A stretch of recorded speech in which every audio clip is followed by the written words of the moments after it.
ओम नमो भगवते वासुदेवाय। मित्रों, आपके और आपके परिवार पर भगवान नारायण की कृपा सदैव बनी रहे। कामदा एकादशी की व्रत कथा। धर्मराज युधिष्ठिर कहने लगे कि हे भगवान, मैं आपको कोटि कोटि नमस्कार करता हूँ। अब आप कृपया करके चैत्र शुक्ल एकादशी का महात्म्य कहिए। श्री कृष्ण कहने लगे कि हे धर्मराज, यही प्रश्न एक समय राजा दिलीप ने गुरु वशिष्ठ से किया था, और जो समाधान उन्होंने किया वो सब मैं तुमसे कहता हूँ। प्राचीन काल में भोगीपुर नामक एक नगर था। वहाँ पर अनेक ऐश्वर्यों से युक्त पुंडरीक नाम का एक राजा राज्य करता था। भोगीपुर नगर में अनेक अप्सरा, किन्नर तथा गंधर्व वास करते थे। उनमें से एक जगह ललिता और ललित नाम के दो स्त्री पुरुष अत्यंत वैभवशाली घर में निवास करते थे। उन दोनों में अत्यंत स्नेह था, यहाँ तक कि अलग अलग हो जाने पर दोनों व्याकुल हो जाते थे। एक समय पुंडरी की सभा में अन्य गंधर्वों सहित ललित भी गान कर रहा था। गाते गाते उसको अपनी प्रिय ललिता का ध्यान आ गया और उसका स्वर भंग होने के कारण गाने का स्वरूप बिगड़ गया। ललित के मन के भाव जानकर कोटकट नामक नाग ने पद भंग होने का कारण राजा को कह दिया। तब पुंडरीक ने क्रोधपूर्वक कहा कि तू मेरे सामने गाता हुआ अपनी स्त्री का स्मरण कर रहा है, अतः तू कच्चा मांस और मनुष्य को खाने वाला राक्षस बनकर अपनी किए कर्म का फल भोग। पुंडरीक के श्राप से ललित उसी क्षण महाकाय विशाल राक्षस हो गया। उसका मुख अत्यंत भयंकर, नेत्र सूर्य चंद्रमा की तरह प्रदीप्त तथा मुख से अग्नि निकलने लगी। उसकी नाक पर्वत की कंदरा के समान विशाल हो गई और गर्दन पर्वत के समान लगने लगी। सिर के बाल पर्वतों पर खड़े वृक्षों के समान लगने लगे तथा भुजाएं अत्यंत लंबी हो गई। कुल मिलाकर उसका शरीर 8 योजन के विस्तार में हो गया। इस प्रकार राक्षस होकर वह अनेक प्रकार के दुख भोगने लगा। जब उसकी प्रियतमा ललिता को यह वृतांत मालूम हुआ तो उसे अत्यंत खेद हुआ और वह अपने पति के उद्धार का यत्न सोचने लगी। वह राक्षस अनेक प्रकार के घोर दुख सहता हुआ घने वनों में रहने लगा। उसकी स्त्री उसके पीछे पीछे जाती और विलाप करती रहती। एक बार ललिता अपने पति के पीछे घूमती घूमती विंध्याचल पर्वत पर पहुंच गई, जहां पर रिंगी ऋषि का आश्रम था। ललिता शीघ्र ही रिंगी ऋषि के आश्रम में गई और वहां जाकर विनती भाव से प्रार्थना करने लगी। उसे देखकर रिंगी ऋषि बोले कि हे सुभगे, तुम कौन हो और यहाँ किस लिए आई हो? ललिता बोली, हे मुने, मेरा नाम ललिता है। मेरा पति राजा पुंडरीक के श्राप से विशालकाय राक्षस हो गया है। इसका मुझे महान दुख है। उसके उद्धार का कोई उपाय बतलाइए। रिंगी ऋषि बोले, हे गंधर्व कन्या, अब चैत्र शुक्ल एकादशी आने वाली है, जिसका नाम कामदा एकादशी है। इसका व्रत करने से मनुष्य के सब कार्य सिद्ध हो जाते हैं। यदि तुम कामदा एकादशी का व्रत कर उसके पुण्य का फल अपने पति को दे दो तो वह शीघ्र ही राक्षस योनि से मुक्त हो जाएगा और राजा का श्राप भी अवश्यमेव शांत हो जाएगा। मुनि के ऐसे वचन सुनकर ललिता ने चैत्र शुक्ल एकादशी आने पर उसका व्रत किया और द्वादशी को ब्राह्मणों के सामने अपने व्रत का फल अपने पति को देती हुई भगवान से इस प्रकार प्रार्थना करने लगी, हे प्रभु, मैंने यह व्रत किया है, इसका फल मेरे पति देव को प्राप्त हो जाए, जिससे वह राक्षस योनि से मुक्त हो जाए। एकादशी का फल देते ही उसका पति राक्षस योनि से मुक्त होकर अपने पुराने स्वरूप को प्राप्त हुआ। फिर अनेक सुंदर वस्त्र आभूषणों से युक्त होकर ललिता के साथ विहार करने लगा। उसके पश्चात वे दोनों विमान में बैठकर स्वर्गलोक को चले गए। वशिष्ठ मुनि कहने लगे कि हे राजन, इस व्रत को विधि पूर्वक करने से समस्त पाप नाश हो जाते हैं तथा राक्षस आदि योनि भी छूट जाती है। संसार में इसके बराबर कोई दूसरा व्रत नहीं है। इसकी कथा पढ़ने या सुनने से वाजपेयी यज्ञ का फल प्राप्त होता है। एक बार एक राज्य में एक राजा राज करता था। राजा बहुत ही बुद्धिमान और बलशाली था। राजा सदैव अपनी प्रजा का बहुत अच्छे से ध्यान रखता था। प्रजा भी अपने राजा को बहुत पसंद करती थी। राजा की दो बेटियां थीं। राजा अपनी दोनों बेटियों से बहुत प्रेम करता था। राजा की छोटी बेटी देखने में बहुत सुंदर और आकर्षक थी और राजा की बड़ी बेटी छोटी बेटी के मुकाबले थोड़ा सा कम सुंदर थी। राजा की छोटी बेटी ग्यारस माता की पूजा किया करती थी और सभी लोग राजा की छोटी बेटी से बहुत प्रेम करते थे और बहुत प्रशंसा किया करते थे। राजा भी अपनी छोटी बेटी को बड़ी बेटी से अधिक प्रेम करता था, जिस कारण राजा की बड़ी बेटी को अपनी छोटी बहन से नफरत होने लगी थी। राजा की जब दोनों बेटियां बड़ी हो गई, तब एक पड़ोस राज्य में रहने वाला राजकुमार राजा की बड़ी बेटी के लिए रिश्ता लेकर आया। लेकिन जैसे ही उस राजकुमार की नज़र राजा की छोटी बेटी पर पड़ी, तो वह राजकुमार राजा की छोटी बेटी पर आकर्षित हो गया और उससे पहली नज़र में प्यार कर बैठा।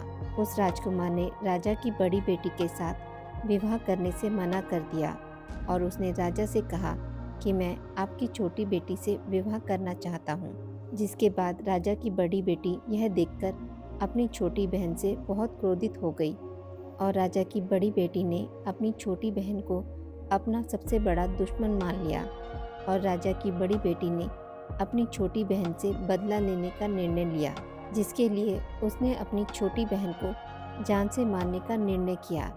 राजा की बड़ी बेटी ने अपनी छोटी बहन को मारने के लिए सबसे पहले एक लड्डू में जहर मिलाकर अपनी छोटी बहन को दे दिया और उसे उस लड्डू को खाने के लिए कहा। लेकिन लड्डू खाने के बाद भी छोटी बहन को कुछ नहीं हुआ। बड़ी बहन यह देखकर बहुत आश्चर्यचकित हो गई, लेकिन बड़ी बहन ने हार नहीं मानी और जब रात को छोटी बहन अपने कमरे में सो रही थी, तब एक मटके में सांप रखकर उसे कमरे में छोड़ दिया। लेकिन सांप भी छोटी बहन का कुछ नहीं कर पाया। जिसके बाद बड़ी बहन ने अपनी छोटी बहन से कहा कि चलो हम लोग कुएं में से पानी भरकर लाते हैं, जिसके लिए वह अपनी छोटी बहन को पानी भरने के बहाने कुएं के पास ले गई और उसने अपनी छोटी बहन को कुएं में धक्का दे दिया।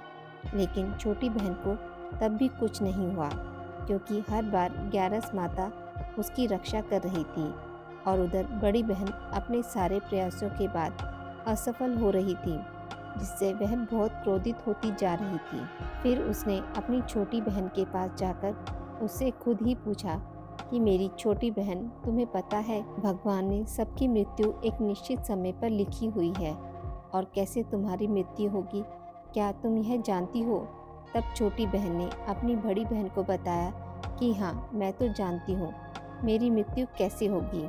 छोटी बहन से यह सुनकर बड़ी बहन मन ही मन बहुत प्रसन्न होने लगी और उसने अपनी छोटी बहन से कहा कि क्या तुम मुझे अपनी मृत्यु का राज बताओगी?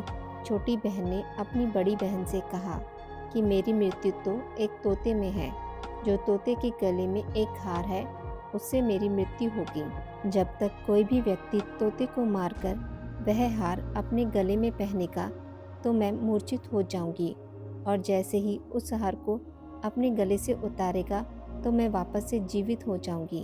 अपनी छोटी बहन की मृत्यु का राज जानकर बड़ी बहन बहुत ही खुश हो गई और उसने अपनी छोटी बहन को मारने के लिए उसके पालतू तोते को ढूंढना शुरू कर दिया और छोटी बहन को इस बात का आभास हो गया था कि कोई उसकी जान लेना चाहता है, जिसके लिए वह अपने पिताजी के पास गई और उसने अपने पिताजी से कहा कि पिताजी, मेरी मृत्यु के बाद आप मुझे जलाइएगा मत, बल्कि आप मुझे अपनी पुरानी वाली हवेली में एक पलंग में लिटाकर छोड़ दीजिएगा। अपनी छोटी लड़की की यह बात सुनकर राजा बहुत आश्चर्यचकित हो गए। राजा ने अपनी छोटी बेटी से पूछा, बेटी, तुम यह क्या कह रही हो? तब राजा की छोटी बेटी ने बताया, पिताजी, समय किसी के लिए नहीं रुका है, कब क्या हो जाए किसी को कुछ पता नहीं है। और फिर राजा ने अपनी छोटी बेटी से कहा कि तुम ऐसी बातें क्यों कर रही हो? 2-3 दिन में तो तुम्हारा विवाह है। लेकिन छोटी बेटी ने अपने पिताजी को ऐसा करने पर मजबूर कर दिया और उसने वचन ले लिया। राजा ने भी अपनी छोटी बेटी की बात स्वीकार कर ली और 2-3 दिनों के बाद जब शादी का समय आया तब राजकुमार बारात लेकर राजा के घर आया और राजकुमार और राजा की छोटी बेटी का विवाह शुरू हो गया। जैसे ही राजा की छोटी बेटी राजकुमार के साथ फेरे लेना शुरू करती है तो उसकी बड़ी बहन अपनी छोटी बहन के कमरे में जाकर उसके तोते को पकड़ लेती है और उसको जान से मार देती है। तोते के गले में जो हार था उसको अपने गले में धारण कर लेती है। जैसे ही बड़ी बहन उस हार को अपने गले में धारण करती है तो उधर छोटी बहन 3.5 ही फेरे ले पाती है और वहीं पर बेहोश होकर गिर जाती है।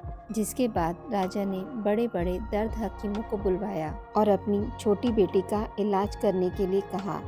राजा की बात सुनकर वैद्य ने जब छोटी बेटी का इलाज करना शुरू किया तो राजा को बताया कि आपकी छोटी बेटी ना तो जीवित है और ना ही मरी हुई है। मैं ऐसा पहली बार होते देख रहा हूँ। राजा ने वैद्य और हकीम को यह बात बाहर बताने से मना कर दिया और उनको कहा कि अगर तुमने यह बात किसी को बाहर बताई तो हम तुम्हें फांसी दे देंगे। राजा ने अपनी बेटी को पुराने महल में जाकर एक पलंग में लिटा दिया और वहां पर कुछ सैनिकों को तैनात कर दिया। वापस अपने महल पर आ गया।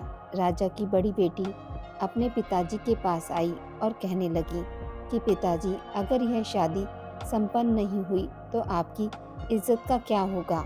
आप कहें तो मैं आपकी इज्जत बचाने के लिए राजकुमार से शादी करने के लिए तैयार हूँ। जिसके बाद राजा ने अपनी बड़ी बेटी की बात मान ली और राजा ने बड़ी बेटी को छोटी बेटी के कपड़े पहनाकर मंडप पर भेज दिया। लेकिन राजकुमार यह जान गया कि यह राजा की छोटी बेटी नहीं है बल्कि यह राजा की बड़ी बेटी है। लेकिन जब राजकुमार ने शादी करने से मना किया तो सभी लोगों ने राजकुमार को विवश कर राजा की बड़ी बेटी से बचे हुए फेरों को संपन्न करा दिया और विवाह करवा दिया। जिसके बाद राजकुमार राजा की बड़ी बेटी को अपने महल ले गया। राजकुमार राजा की बड़ी बेटी से ना तो बात करता था, ना ही उसको पसंद करता था और ना ही उसके आसपास भटकता था। और राजकुमार ने यह फैसला लिया था कि वह अपनी प्रेमिका को ढूंढकर रहेगा और यह जानकर रहेगा कि उसके साथ हुआ क्या है। एक दिन राजकुमार अपने घोड़े पर सवार होकर राजा के पुराने महल के पास पहुंच गया, जहां पर उसने कुछ सैनिकों को देखा। महल के पास पहुंचकर राजकुमार ने जब महल को ध्यान से देखा तो वह समझ गया कि यह तो हमारे ससुर जी का महल है। तब राजकुमार ने सैनिकों से पूछा, तुम लोग यहाँ क्या कर रहे हो और इस महल के अंदर उस पलंग में कौन लेटा है? जिसके बाद सैनिकों ने बताया कि यहाँ पर राजा की छोटी बेटी लेटी है। यह सुनकर राजकुमार बहुत प्रसन्न हो गया और वह तुरंत अपनी प्रेमिका के पास पहुँच गया, उसकी सेवा करने लगा। जैसे ही रात हुई तो राजा की छोटी बेटी उठ खड़ी हो गई। राजकुमार यह देखकर बहुत खुश हो गया और उसने अपनी प्रेमिका से पूछा कि तुम यहाँ क्या कर रही हो? तुम मेरे साथ मेरे घर चलो। राजा की बेटी ने राजकुमार को सारी बातें बता दी कि मेरी जान एक तोते में बसी थी और मैंने यह बात सिर्फ अपनी बड़ी बहन को बताई थी और मुझे पता है कि उसने ही मुझे मारने का प्रयास किया है। उसके पास एक हार है जिसको वह सुबह पहन लेती है और रात को उतार देती है। जब वह हार को पहन लेती है तब तक मैं मूर्छित रहती हूँ और जैसे ही वह हार को उतार देती है तो मैं जीवित हो जाती हूँ और जब तक मेरी बड़ी बहन के पास वह हार है तब तक मैं ऐसे ही जीवित और मूर्छित होती रहूँगी। अगर मेरी बड़ी बहन के पास जो हार है वह मेरे हाथ लग जाए तो मैं हमेशा के लिए जीवित हो जाऊंगी। राजकुमार ने यह बात सुनकर राजा की छोटी बेटी के पास रहने का निर्णय ले लिया। उसने अपने बचे हुए सारे फेरे पलंग में लेटी राजा की छोटी बेटी के साथ ले लिए और अपना विवाह पूर्ण कर लिया और वहीं पर ही रहने लगा। देखते ही देखते कुछ समय में राजा की छोटी बेटी और राजकुमार की पत्नी पेट से हो गई। एक दिन राजकुमार को किसी काम से बाहर जाना पड़ा। तब छोटी बहन के पेट में बहुत तेज दर्द होने लगा, जिसके बाद उसने ग्यारस माता का आवाहन किया। जिसके बाद वहां पर ग्यारस माता प्रकट हुई और उन्होंने अपने भक्त के दर्द को दूर किया और एक पुत्र की प्राप्ति करवाई। और वहीं पर अचानक से राजकुमार भी आ गया। राजकुमार ने ग्यारस माता को देखा तो वह आश्चर्यचकित हो गया और उसने तुरंत माता को प्रणाम किया और ग्यारस माता ने राजकुमार से कहा कि जब तुम्हारा पुत्र 5 वर्ष का हो जाए तो तुम अपनी पत्नी का हार लाकर इसके गले में डाल देना। और देखते ही देखते राजकुमार और राजा की छोटी बेटी का पुत्र 5 वर्ष का हो जाता है। तो राजकुमार अपने बेटे से कहता है कि बेटा, मैं कुछ काम से बाहर जा रहा हूँ, तुम अपनी माता का ध्यान रखना। और वहाँ से चला जाता है। राजा को बाहर निकलता देख बड़ी बहन के सैनिक देख लेते हैं और बड़ी बहन को जाकर सारी बात बता देते हैं, जिसके बाद बड़ी बहन अपनी छोटी बहन के पुत्र को वहाँ से उठवा लेती है और उसको मरवा देती है। छोटी बेटी के पुत्र के 2 टुकड़े करवा देती है। पहला टुकड़ा चक्की के पास छुपा देती है और दूसरा टुकड़ा अपनी पलंग के नीचे रख लेती है। अब ग्यारस माता भिखारी का रूप लेकर आती हैं। एक भिखारी का रूप रखकर बड़ी बहन के पास चली जाती हैं, जिसके बाद वहाँ पर भिक्षा मांगने लगती हैं। बड़ी बहन अपने नौकरों से कहती है कि जाकर भिक्षा दे दो, लेकिन जैसे ही नौकर ग्यारस माता को भिक्षा देने के लिए आते हैं तो माता उन्हें मना कर देती हैं और कहती हैं कि मैं तुम्हारी महारानी से ही भिक्षा लूँगी। जिसके बाद बड़ी बहन स्वयं भिक्षा देने के लिए माता के पास आती है। तब माता एक बिल्ली का रूप लेकर उसके कमरे में चली जाती हैं और वहाँ पर छोटी बेटी के पुत्र के 2 टुकड़ों को आपस में जोड़ देती हैं और उसे जीवित कर देती हैं। उसे वहाँ से लेकर चली जाती हैं। राजकुमार अपने बेटे को लेकर अपनी पत्नी के पास जाता है और उससे कहता है कि तुम इसका ध्यान रखना। अगर तुम इस बच्चे का अच्छे से ध्यान रखोगी तो मैं तुमसे बात करूँगा। एक दिन राजकुमार अपने बच्चे से कहता है कि तुम माँ से उनके गले का हार मांग लो। जिसके बाद राजकुमार का लड़का अपनी माँ के पास जाता है और कहता है कि माँ, मुझे तुम्हारा हार चाहिए जो तुमने गले में पहन रखा है। यह सुनकर पहले तो बड़ी बहन बहुत क्रोधित होती है, पर उसको यह याद आता है कि राजकुमार ने कहा था कि अगर मैं इस बच्चे का ध्यान अच्छे से रखूंगी तो वह मुझसे बात करेंगी, जिसके कारण वह हार को उस बच्चे को दे देती है और वह तुरंत हार को ले जाकर अपने पिताजी को दे देता है। और तभी राजकुमार अपने बेटे को लेकर वहाँ से जाने लगता है और अपनी पत्नी से कहता है कि तुम हमारे लिए खाना बनाकर रखना, मैं शाम को आकर तुम्हारे साथ ही खाना खाऊंगा। और वह अपने बेटे को लेकर वहाँ से चला जाता है। जिसके बाद वह राजा के पास जाता है और उनको सारी बात बता देता है। राजा अपनी बड़ी बेटी की यह करतूत सुनकर बहुत क्रोधित होते हैं और अपनी परवरिश पर ही दोष देने लगते हैं और राजकुमार को अपनी छोटी बेटी के साथ रहने के लिए आदेश देते हैं। हे ग्यारस माता, आपने जैसी कृपा राजा की छोटी बेटी पे की वैसी सभी पर करना। कहानी कहने वाले, कहानी सुनने वाले और हुंकारा भरने वाले पर भी करना। आज की इस वीडियो में बस इतना ही। मित्रों, आपको यह कथा अच्छी लगी हो तो मेरे वीडियो को लाइक और शेयर ज़रूर करें और पूजा पाठ से जुड़ी जानकारी के लिए मेरे चैनल को सब्सक्राइब करना ना भूलें। धन्यवाद।